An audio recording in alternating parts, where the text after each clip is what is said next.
அனைவருக்கும் வணக்கம். நான் doctor MS. Vishanandhini, Siddha physician, lotus women care hospital, இந்தியாவின் முதல் பெண்களுக்கான PCOS சித்த மருத்துவமனை, சாய்பாபா காலனி, கோயம்புத்தூர், KK நகர், சென்னை.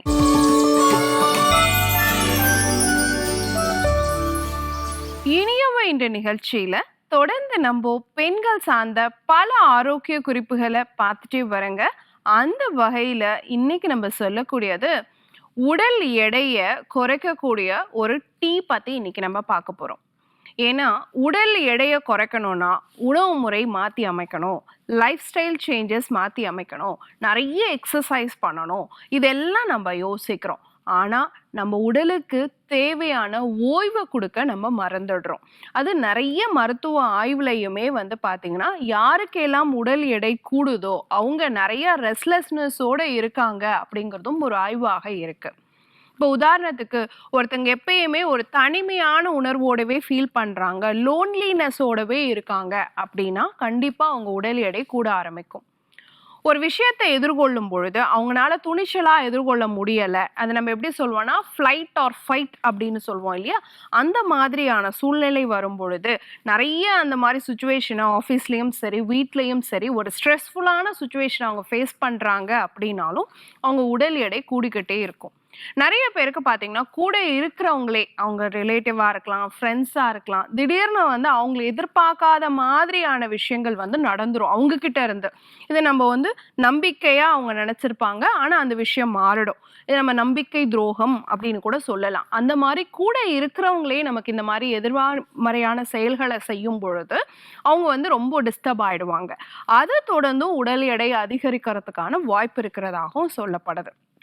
இப்போ ஒரு விஷயத்த கண்டிப்பாக அவங்களால சால்வ் பண்ணிட முடியும்னு தெரியும், ஆனால் நீங்கள் சால்வ் பண்ணுறதுக்குள்ளேயே அது உங்கள் கையை விட்டு அந்த செய்கை போகுது.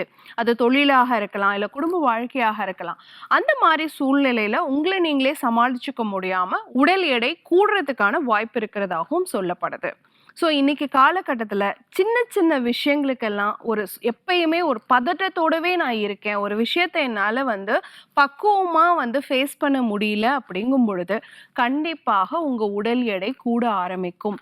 அப்போது இந்த மன அழுத்தம் அப்படிங்கிறது உடல் எடை கூடுறதுக்கு ரொம்ப ரொம்ப முக்கியமான ஒரு காரணம் இன்னைக்கு நம்ம ஃபேஸ் பண்ணக்கூடிய சுச்சுவேஷன்ஸ். ஸோ ஒரு பக்கம் நான் டெய்லி போய் எக்ஸசைஸாக பண்ணுறேன், நான் டெய்லி போய் டயட்டாக கண்ட்ரோல் பண்ணுறேன், நான் நிறைய ஃபுட்டில் ப்ரோட்டீன் இவ்வளோ சாப்பிட்றேன், நான் ஃபைபர் இவ்வளோ சாப்பிட்றேன், நான் கார்ப்ஸே இல்லாமல் சாப்பிட்றேன் அப்படின்னு சொல்லி நம்மளை வெயிட் குறைக்கிறதுக்காக நிறைய விஷயங்களை ஃபாலோ பண்ணுறோம். ஆனால் நம்மளை சுற்றி இருக்கக்கூடிய மன அழுத்தத்தை அதிகரிக்கக்கூடிய காரணங்களை நம்ம குறைச்சிக்க தவறிடுறோம். இதனால என்ன ஆகும் அப்படின்னு கேட்டிங்கன்னா, உங்கள் கிரேவிங் ரொம்ப இன்க்ரீஸ் ஆக ஆரம்பிக்கும், உணவு ஆர்வம் ரொம்ப அதிகமாகிடும். திடீர்னு ஸ்ட்ரெஸ் ஆனேன் டாக்டர், போய் பிரியாணி சாப்பிட்டுட்டு வந்தேன், ஸ்ட்ரெஸ் ஆன டாக்டர் எனக்கு சாக்லேட் சாப்பிட்டா தான் குறையும், ஸ்ட்ரெஸ் ஆன டாக்டர் நான் ஸ்வீட் சாப்பிட்டா தான் எனக்கு சரியாகும், ஸ்ட்ரெஸ் ஆன டாக்டர் நான் காஃபி குடித்தேன், நான் டீ குடித்தேன், இந்த மாதிரி சொல்கிறவங்கள நிறைய பேரை நம்ம பார்க்க தான் செய்கிறோம். ஸோ இவங்க எல்லாம் இதெல்லாமும் பண்ணிட்டு நான் வெயிட்டை குறைக்கிறதுக்கான முயற்சியும் செய்யும் பொழுது அதற்கான பலன்கள் முழுமையாக கிடைக்காம போகிறதுக்கு வாய்ப்பு இருக்கு இல்லைங்களா? அப்போது ஸ்ட்ரெஸ்ஸை குறைக்கணும்னா முதல்ல உணவு முறை மாற்றங்கள் எப்படி இருக்கணும்.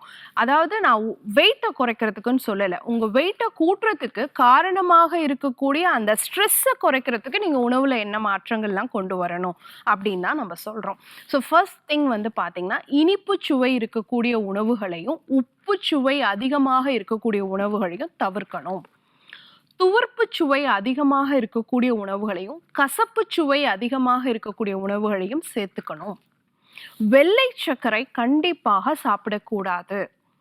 எப்பயுமே ஒரு காரசாரமான உணவாக இல்லாமல் ஒரு சாத்வீகமான உணவாக அடிக்கடி சாப்பிட்டீங்க அப்படின்னு சொன்னால் படிப்படியாக உங்கள் ஸ்ட்ரெஸ் லெவல் கண்ட்ரோல் ஆகிறதுக்கான சான்சஸ் இருக்குது.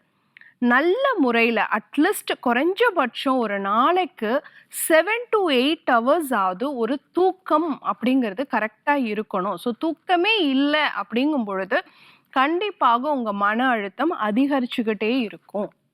அதே மாதிரி எக்ஸசைஸ் அப்படிங்கிறது ரொம்ப ரொம்ப முக்கியம் இல்லைங்களா? ஒரு நாளைக்கு இப்ப நெறைய பேர நான் கேள்விப்பட்டிருக்கேன்.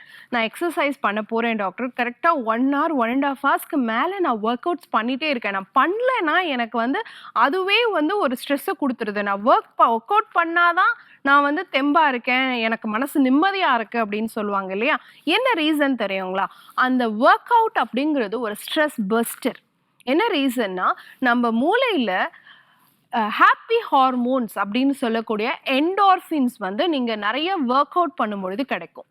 அப்போ ஒரு நாளைக்கு நீங்க ஒரு 1/2 அன் ஹவர் ஒர்க் அவுட் பண்ணாலே உங்களுக்கு ஹாப்பி ஹார்மோன்ஸ் கிடைக்கும். உங்க மனசு மகிழ்ச்சியா இருக்கும். உங்க உணர்வுகள் எல்லாமே வந்து ஒரு நே எதிர்மறையா இல்லாம நேர்மறையாக இருக்கும். அப்படிங்கும் பொழுது ஒர்க் அவுட் அப்படிங்கிறது பண்ணிடலாமே. ஒரு நாளைக்கு 1/2 மணி நேரம் நீங்க ஒர்க் அவுட் பண்ணீங்கன்னா, உங்க மன அழுத்தம் குறையும். வெயிட் லாஸும் கிடைக்கும் அப்படின்னா, கண்டிப்பா உடற்பயிற்சி அப்படிங்கிறதும் ரொம்ப ரொம்ப முக்கியமான ஒரு விஷயமாக இருக்கு. இது எல்லாத்தையுமே செஞ்சுட்டு உங்க மன அழுத்தத்தையும் குறைச்சு, உங்க வெயிட்டையும் குறைக்கக்கூடிய ஒரு டீ நீங்க வீட்லயே ப்ரிப்பேர் பண்ணலாம். இரவு உணவுக்கு பிறகு, சாப்பிட்ட பிறகு இந்த டீய நீங்க எடுத்துக்கலாம். எப்படி எடுக்கணும்? ஒரே ஒரு ஏலக்காய், 1 கிராம்பு, சன்ன லவங்க பட்டை வந்து கொஞ்சமா ஒரு 1/2 இன்ச் அளவு எடுத்துக்கிட்டு, கூட வால் மிளகு அப்படிங்கிறது 1, 2 சேர்த்துக்கிட்டு, அது கூட லவங்க பத்திரி அப்படின்னு சொல்லக்கூடிய லவங்க பட்டையினுடைய இலை, அது ஒரு இலை வீதம் எடுத்து அதோட சேர்த்துக்கணும். இது எல்லாத்தையுமே சும்மா 1, 2ஆ கிள்ளி போட்டு, தட்டி போட்டுட்டு, 1 டம்ளர் தண்ணி விட்டு நல்லா கொதிக்க வச்சு ஒரு 1/2 கிளாஸ் அளவுக்கு அது சுண்டின பிறகு வடிகட்டி சுத்தமான கருப்பட்டி போட்டு இரவு உணவுக்கு பிறகு அந்த டீ மாதிரி இருக்கக்கூடிய அந்த பானத்தை குடிச்சிட்டே வாங்களேன். குடிக்கும் பொழுது அதுல இருக்கக்கூடிய ஏலக்காய் உங்க மனசை வந்து சந்தோஷமா வச்சுக்கிறதுக்கு, மன மகிழ்ச்சியை வச்சுக்கிறதுக்கு, மனக்கழிப்பை உண்டாக்கும் அப்படின்னு சித்த மருத்துவத்துல சொல்லப்படுது.